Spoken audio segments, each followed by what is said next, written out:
ಎಲ್ಲರಿಗೂ ನಮಸ್ಕಾರ. This is Rohini. Welcome to R J collections. ಈ ವಿಡಿಯೋದಲ್ಲಿ ನಾನು ಸ್ಟಾರ್ ಫ್ರೂಟ್ ಬಗ್ಗೆ ಯೂಸಸ್ ಆ್ಯಂಡ್ ಯಾವ ರೀತಿ ಬೆಳೆಯೋದು ಅನ್ನೋದನ್ನು ಹೇಳ್ತಿದ್ದೀನಿ. ನನ್ನ ಮಗಳು ಟೇಸ್ಟ್ ಮಾಡ್ತಿದ್ದಾಳೆ. ಅವಳಿಗೆ ಇದಂದರೆ ತುಂಬ ಇಷ್ಟ.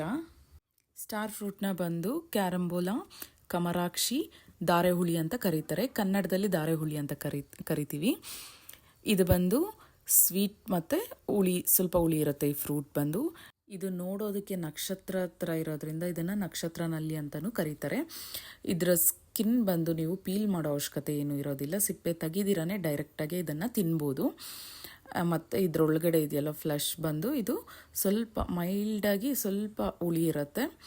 ಮತ್ತು ಸ್ಟಾರ್ ಫ್ರೂಟ್ ಬಂದು ಯೆಲ್ಲೋ ಮತ್ತು ಗ್ರೀನ್ 2 ಕಲರಲ್ಲೂ ಬರುತ್ತೆ. ಇದು ಮೇಯ್ನಾಗಿ 2 ಟೈಪ್ಸಲ್ಲಿ ಬರುತ್ತೆ. ಒಂದು ಬಂದು ಸ್ಮಾಲರ್, ಸ್ವಲ್ಪ ಚಿಕ್ಕ ಸೈಜಲ್ಲಿ ಹಣ್ಣು ಬಿಡುತ್ತೆ. ಇದು ಬಂದು ಸ್ವಲ್ಪ ಹುಳಿ ಇರುತ್ತೆ. ಇನ್ನೊಂದು ಬಂದು ಸ್ವಲ್ಪ ದೊಡ್ಡದಾಗಿ ಬರುತ್ತೆ. ಇದು ಸ್ವೀಟ್ ಒನ್, ತಾಯಿ ವೆರೈಟಿ. ಹುಳಿದು ಬಂದು ನಾಟಿ ಗಿಡ ಆ್ಯಂಡ್ ಸ್ವೀಟ್ ವೆರೈಟಿ ಬಂದು ತಾಯಿ ಸ್ವೀಟ್ ವೆರೈಟಿ. ಇದು ಬಂದು 2 to 6 ಇಂಚಸಲ್ಲಿ ಫ್ರೂಟ್ ಬರುತ್ತೆ. 5 to 15 centimetres in length fruit measurement ಬಂದು. ಇದನ್ನು ಸ್ಯಾಲೆಡ್ಸಲ್ಲಿ ಯೂಸ್ ಮಾಡ್ತಾರೆ, ಗಾರ್ನಿಷ್ ಪರ್ಪಸ್ಗೆ ಯೂಸ್ ಮಾಡ್ತಾರೆ, ಸೀ ಫುಡ್ ಡಿಶಸಲ್ಲಿ ಯೂಸ್ ಮಾಡ್ತಾರೆ, ಟು ಮೇಕ್ ಜಾಮ್, ಜೆಲ್ಲಿ ಮತ್ತು ಚಟ್ನಿ ಮಾಡೋದು ಕೂಡ ಇದನ್ನು ಯೂಸ್ ಮಾಡ್ತಾರೆ. ಆ್ಯಂಡ್ ಮೇಯ್ನ್ಲಿ ಜ್ಯೂಸ್ ಕೂಡ ಇದು ತುಂಬ ಯೂಸ್ಫುಲ್ ಆಗುತ್ತೆ. ಡಯಟ್ ಮಾಡೋರಿಗೆ, ಜಿಮ್ ಮಾಡೋರಿಗೆ ಇದರ ಜ್ಯೂಸ್ ತುಂಬಾ ಒಳ್ಳೆಯದು. ಇದು ಬಂದು ಆಲ್ ಸೀಸನ್ ಫ್ರೂಟ್ ಅಂತಲೇ ಹೇಳ್ಬೋದು. ಇದು ವರ್ಷದಲ್ಲಿ 4 ಸಲ ಬರುತ್ತೆ ಇದರ ಕ್ರಾಪ್ ಬಂದು. ಸೊ ನೀವು ಒನ್ಸ್ ಪ್ಲ್ಯಾಂಟಿಂಗ್ ಮಾಡಿದ್ಮೇಲೆ 6 ಮಂತ್ಸ್ಗೆ ಇದು ಫ್ಲವರಿಂಗ್ ಬರುತ್ತೆ. ಸೊ ನೀವು ಲಾಂಗರ್ ಪೀರಿಯಡ್ ಏನು ಬೇರೆ ಹಣ್ಣಿನ ಗಿಡಗಳ ಥರ ನೀವು ವೆಯ್ಟ್ ಮಾಡೋ ಅವಶ್ಯಕತೆ ಇಲ್ಲ.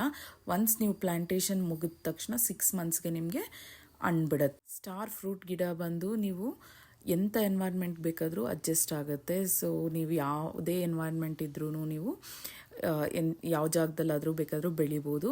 ಮತ್ತು ಇದಕ್ಕೆ ತುಂಬ ಏನು ಸ್ಪೇಸ್ ರಿಕ್ವೈರ್ ಇರೋದಿಲ್ಲ. ಅದಕ್ಕೋಸ್ಕರ ನೀವು ಚಿಕ್ಕದಾಗಿ ಜಾಗ ಇದ್ರೂ ಇದನ್ನು ಬೆಳ್ಕೋಬೋದು.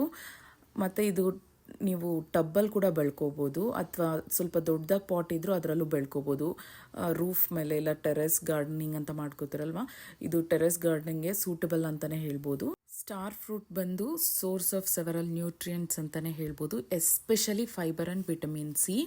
ಫಾರ್ ಎಕ್ಸಾಂಪಲ್, ನಾವು ಒಂದು ಮೀಡಿಯಮ್ ಸೈಜ್ದು ಸಿಂಗಲ್ ಫ್ರೂಟ್ದು ನ್ಯೂಟ್ರಿಯೆಂಟ್ ಕಂಟೆಂಟ್ ತೊಗೊಂಡ್ರೆ 90 to 95 ಗ್ರಾಮ್ಸ್ ಇರೋವಂಥ ಒಂದು ಫ್ರೂಟಲ್ಲಿ ಫೈಬರ್ ಬಂದು 3 ಗ್ರಾಮ್ಸ್ ಇರುತ್ತೆ, ಪ್ರೋಟೀನ್ ಬಂದು 1 ಗ್ರಾಮ್ ಇರುತ್ತೆ, vitamin C 52% of RDI, vitamin B5 ಬಂದು 4%, ಫೊಲೈಟ್ 3%, copper 6%, potassium 3%, magnesium 2% and what not.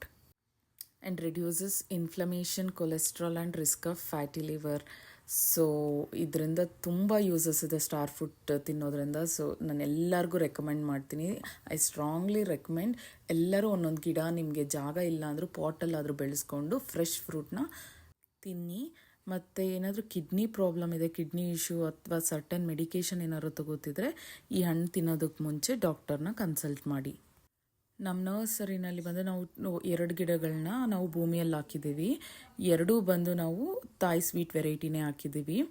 ಒಂದರಲ್ಲಿ ಬಂದು ಫುಲ್ ಫ್ರೂಟ್ ಬಿಟ್ಟಿದೆ ಈಗ, ಇನ್ನೊಂದರಲ್ಲಿ ಬಂದು ಹಣ್ಣೇನು ಬಿಟ್ಟಿಲ್ಲ.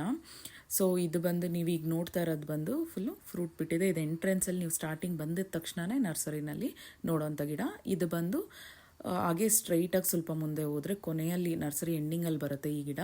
ಇದರಲ್ಲಿ ಏನು ಫ್ಲವರಿಂಗ್ ಏನು ಇನ್ನೂ ಆಗಿಲ್ಲ. ಮಣ್ಣಲ್ಲಿ ಭೂಮಿಯಲ್ಲಿ ಹಾಕಿರೋಂಥ ಗಿಡ ಬಂದು ಇದು ಮರ ಬಂದು 12 to 15 ಫೀಟ್ಸ್ ಬೆಳೆಯುತ್ತೆ. ನಮ್ಮ ಹತ್ರ 2 to 3 ಫೀಟ್ ಪ್ಲ್ಯಾಂಟ್ಸ್ ಅವೈಲಬಲ್ ಇದೆ. ಸೊ ಸ್ಟಾರ್ ಫ್ರೂಟ್ ಬಂದು ಡಿಲೀಷಿಯಸ್ ಫ್ರೂಟ್ ಅಂತಲೇ ಹೇಳ್ಬೋದು. ಇದು ಲೋ ಇನ್ ಕ್ಯಾಲರೀಸ್ ಮತ್ತು ಇದು ಬಂದು ಬಂಚ್ ಆಫ್ ನ್ಯೂಟ್ರಿಯೆಂಟ್ಸ್ ಅಂತಲೇ ಹೇಳ್ಬೋದು. Vitamin C, fibre, copper, minerals, antioxidants ಇದು ಮತ್ತು ಡೈಜೆಷನ್ ಕೂಡ ತುಂಬ ಯೂಸ್ಫುಲ್ ಆಗುತ್ತೆ. ಆಲ್ಸೋ ಬ್ಲಡ್ ಗ್ಲೂಕೋಸ್ ಲೆವೆಲ್ಸ್ನು ಕೂಡ ಮ್ಯಾನೇಜ್ ಮಾಡುತ್ತೆ. ಎಲ್ಲರೂ ತಪ್ಪದೆ ಇದನ್ನು ಒಂದೊಂದು ಗಿಡನ ಬೆಳ್ಕೊಳ್ಳಿ. ಯಾಕಂದರೆ ಇದನ್ನು ಪಾಟಲ್ಲಿ ಕೂಡ ಬೆಳೆಯೋದ್ರಿಂದ ನೀವು ಈಸಿಯಾಗಿ ಇದನ್ನು ಬೆಳ್ಕೋಬೋದು ಆ್ಯಂಡ್ ಫ್ರೆಶ್ ಫ್ರೂಟ್ನ ತಿನ್ಬೋದು.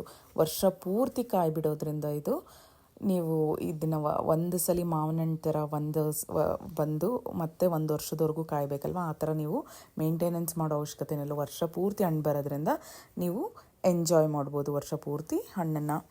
ನಮ್ಮ ತಂದೆಯವರ ಕಾಂಟ್ಯಾಕ್ಟ್ ಡೀಟೇಲ್ಸ್ನ ಡಿಸ್ಕ್ರಿಪ್ಷನಲ್ಲಿ ಮೆನ್ಷನ್ ಮಾಡಿರ್ತೀನಿ. And please do subscribe to RJ Collection 412 YouTube channel. Thanks for watching my video. Please do subscribe. Nursery ಬಂದು ದೇವನಹಳ್ಳಿಯಲ್ಲಿದೆ, Teja nursery and organic farms, near RTO office, Nandi hills road.